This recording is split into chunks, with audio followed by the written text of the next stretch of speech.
கந்தா போற்றி, கடம்பா போற்றி, கதிர்வேலா போற்றி, ஆறுபடை வீடு கொண்ட முருகா போற்றி.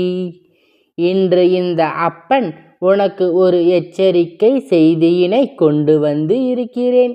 என் பிள்ளை, உன்னுடைய இல்லத்தின் மீது சிலர் இந்த ஒரு விஷயத்தை போட்டு விட்டார்கள். என் பிள்ளை, அவர்கள் போட்ட இந்த பொருளினால் உன்னுடைய வாழ்க்கை இன்று நிலை தடுமாறி நின்று கொண்டு இருக்கிறது. இந்த அப்பன் வாக்கினை கேட்டு உடனடியாக அதனை எடுக்க வேண்டும் என்று பிள்ளை, அதற்கு நான் சொல்கின்ற இந்த ஒரு பொருளை நீ நெருப்பில் போட்டு விட்டால் போதும். அப்பன் உன்னை தேடி வந்து நின்று இந்த விஷயத்தை சொல்கிறேன் என்றால் உனக்கு இப்பொழுது கஷ்டங்கள் அதிகமாக இருக்கின்றது, கவலைகள் அதிகமாக இருக்கின்றது. எப்பொழுதும் கண்ணீரோடு தான் நின்று கொண்டு இருக்கிறாய். எந்த நேரத்திலும் சந்தோஷம் என்ற ஒன்று இந்த வாழ்க்கையில் நமக்கு இல்லையே என்று மனவேதனை பட்டு கொண்டு இருக்கிறாய். உன்னுடைய மனது எதை பற்றி எப்போது யோசித்து கொண்டு இருக்கிறது. ஆனால் எந்த ஒரு யோசனைகளும் தெளிவு கிடைத்தபடி இல்லை. எப்படித்தான் இந்த வாழ்க்கையை நாம் நகர்த்தி செல்ல போகிறோமோ என்று என் பிள்ளை பயந்து கொண்டு இருக்கின்றாய். இந்த நேரத்தில்தான் என் பிள்ளையின் வாழ்க்கையில் அப்படி என்னதான் நடந்துவிட்டது என்று தெரிந்து கொள்வதற்காகத்தான் இந்த அப்பன் உன் இல்லம் தேடி வந்திருக்கிறேன். அப்பொழுதுதான் உன்னுடைய இல்லத்தில் இந்த பொருள் இருப்பதை நான் கண்டு அதை உடனடியாக எடுக்க வேண்டும் அல்லவா? இல்லை என்றால் என் பிள்ளை பிறக்கின்ற பிரச்சனைகள் இன்னும் அதிகமாகிவிடும். என் குழந்தையின் வாழ்க்கை கஷ்டங்கள் மேலும் மேலும் அதிகரித்து கொண்டேதான் இருக்கும்.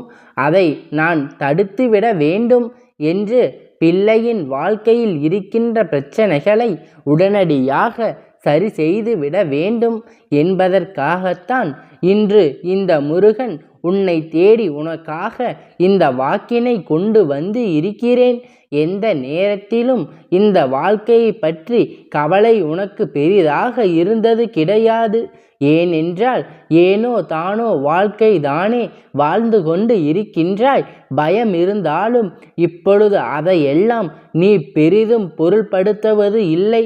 எப்படியும் நமக்கு இதுதான் நடக்கப் போகிறது, நம் வாழ்க்கையில் இப்படி சென்று விட போகிறது என்கின்ற எண்ணங்களும் உனக்குள் இருந்து கொண்டுதான் இருக்கின்றது. அப்படி இருக்கும் பொழுது என் பிள்ளை, இந்த வாழ்க்கையில் நமக்காக நன்மைகள் என்று ஒன்று இருக்கின்றதா என்றால் அது தெய்வத்தின் மூலம்தான் நடக்க வேண்டும். அதனால் நம் எல்லாவற்றையும் விட்டு விட்டு தெய்வமே கதி என்று சரணடைந்து விடுவோம். நம்முடைய முயற்சிகளையும் உழைப்புகளையும் நம் கொடுத்து கொண்டு இருக்கும்போது நிச்சயம் தெய்வம் நம்மை கண் திறந்து பார்க்கும் என்று நம்பினாய் அல்லவா? அந்த நம்பிக்கைக்கு பலனைத்தான் இன்று இந்த அப்பன் கொண்டு வந்து இருக்கிறேன். என் பிள்ளை, சரியாகத்தான் எல்லாவற்றையும் செய்து கொண்டு இருக்கின்றாய். சரியான பாதையில்தான் சென்று கொண்டு இருக்கின்றாய். சரியான விஷயங்களைத்தான் வாழ்க்கையில் அடைவதற்காக துடிக்கின்றாய். அப்படி இருக்கும் பொழுது என் பிள்ளை, எதனால் உன் வாழ்க்கை பிரச்சனைகள் மேலும் மேலும் வருகின்றது? எதை தொட்டாலும் நீ நேர்மையாக இருந்தாலும் அது உன் பக்கமே எதிர்மறையாக உனக்கு திரும்பி விடுகின்றது. எந்த செயலை செய்தாலும் அது உனக்கு பிரச்சனையாகத்தான் வந்து முடிகின்றது. எந்த நேரத்திலும் நமக்கு சரி என்பது படுவதை செய்வது முடியவில்லை. நாம் நினைப்பது இந்த வாழ்க்கையில் சரியாக நடப்பதே இல்லை. அப்படியானால் என்னதான் இந்த வாழ்க்கையில் நமக்கு பிரச்சனை? ஏதனால் நமக்கு மட்டும் இப்படி நடக்கின்றது என்று நீ யோசித்து விட்டாய் அல்லவா? உன்னுடைய யோசனைக்கான பதிலைத்தான் நான் கண்டுபிடித்து விட்டேன். என் பிள்ளை, ஒரு நாள் சிரித்தால் அடுத்து 10 நாட்கள் தொடர்ந்து அழுக வேண்டிய நிலை உனக்கு வாழ்க்கையில் இருக்கின்றது. அவன் சொல்வது உண்மைதானா? ஏன் என்றால் என் குழந்தை, இந்த வாழ்க்கையில் சந்தோஷம் என்ற ஒன்று நிரந்தரமாக இல்லை. ஆனால் நீ அழுதால் அது மட்டும் உனக்கு தொடர்ச்சியாக இருக்கிறது. நீ சிரித்தால் மட்டும்தான் அது உன் வாழ்க்கையில் உனக்கு தொடர்ந்து கிடைப்பது இல்லை. இதை எப்படி என் பிள்ளை நீ சரி செய்ய போகிறாய்? எப்பொழுது சந்தோஷம் தொடர்ந்து இருக்க வேண்டும், அதே நேரத்தில் கஷ்டங்களும் வரக்கூடாது என்று சொல்லவில்லை. எல்லாம் ஓரளவிற்கு தான். அதற்காக வர வேண்டாம் என்று என் பிள்ளை நீ சொல்லுகின்றாய் அல்லவா? சரி, இப்பொழுது இந்த அப்பன் சொல்கின்ற விஷயங்களை எல்லாம் சரியாக கவனித்து கொள். நீ சந்தோஷத்தில் இருக்கும் பொழுது சத்தமாக சிரித்தாய் அல்லவா? யாரை பார்த்து சிரித்தாய் என்று சற்று சிந்தித்து பார். யார் இருந்த பொழுதிலும் நீ சிரித்தாய். அது மட்டுமல்ல, ஒவ்வொரு முறையும் சந்தோஷத்திற்கான பிறகு கஷ்டங்கள் வரும் பொழுது எல்லாம் நீ அவர்களிடத்தில்தான் உன் சந்தோஷத்தை சொல்லி சிரிக்கின்றாய். ஆனால் அதில் உன்னை என்ன தெரியுமா? உன் சந்தோஷத்தை கண்டு அவர்கள் மனம் மகிழ்ச்சி அடையவில்லை. மகிழ்ச்சி அடைந்தது போல நடிக்கின்றார்கள். உன் மீது அவர்கள் கண் திஷ்டியை போட்டுவிட்டார்கள். உன்னுடைய இல்லத்தில் ஏற்படுகின்ற சிறு சிறு முன்னேற்றங்களை கண்டு உன்னுடைய இல்லத்தின் மீது அவர்கள் கண் திஷ்டியை போட்டு விட்டார்கள். இந்த கண் திஷ்டியானது உடனடியாக எடுக்கப்பட வேண்டிய விஷயம். ஏனென்றால் மற்ற எல்லா விஷயங்களை விட கண் திஷ்டியானது மிகவும் பொல்லாதது. கல்லடி பட்டாலும் கண்ணடி படக்கூடாது என்று சொல்வார்கள் அல்லவா?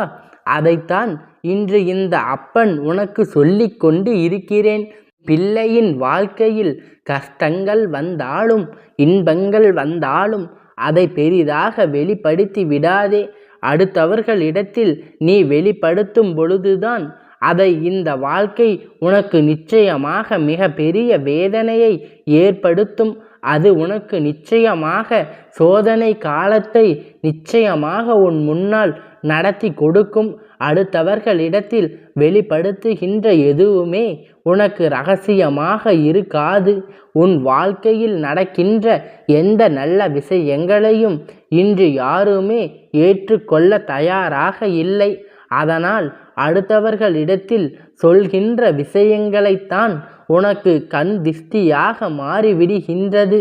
நீ வெளியில் பகட்டாக தெரிந்தாயானால் இவர்கள் எப்படி திடீரென்று இப்படி ஒரு வசதி கிடைத்தது என்று சொல்லி உன் மீது கண் திஷ்டியை இவர்கள் போடத்தானே செய்வார்கள்.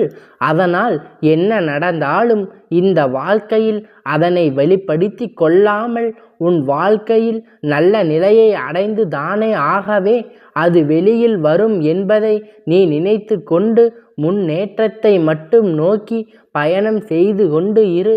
அவர்களுக்காக தெரியாத வந்தால் அது வேறு விஷயம். ஆனால் உன்னுடைய செயல்பாடுகள் அதை அவர்களுக்கு காண்பித்து கொடுக்க கூடாது என்றுதான் உன் நண்பன் உன்னிடத்தில் சொல்லிக் கொண்டு இருக்கிறேன். நீ நினைக்கலாம் என்று என் பிள்ளை காரணமே இல்லாமல் நீ சிரித்து இருந்தால் கூட அதை கண்டு இவர்கள் மனதுக்குள் மிக பெரிய ஆச்சரியத்தை கொண்டல்ல, அது உனக்கு ஒரு கண் திஷ்டியாக மாறிவிடும். எப்பொழுதும் இவ்வளவு சாப்பிடுகிறார்கள் என்று நினைத்தால் கூட அதுவும் கண் திஷ்டியாக மாறிவிடும். உன்னுடைய உறவுகளோடு உன்னுடைய வாழ்க்கையை துணை உன்னுடைய குழந்தைகளோடு சந்தோஷமாக இருந்தால் அதை பார்ப்பவர்களுக்கு நிச்சயமாக உன் மீது கண் திஷ்டி போட்டு விடுவார்கள்.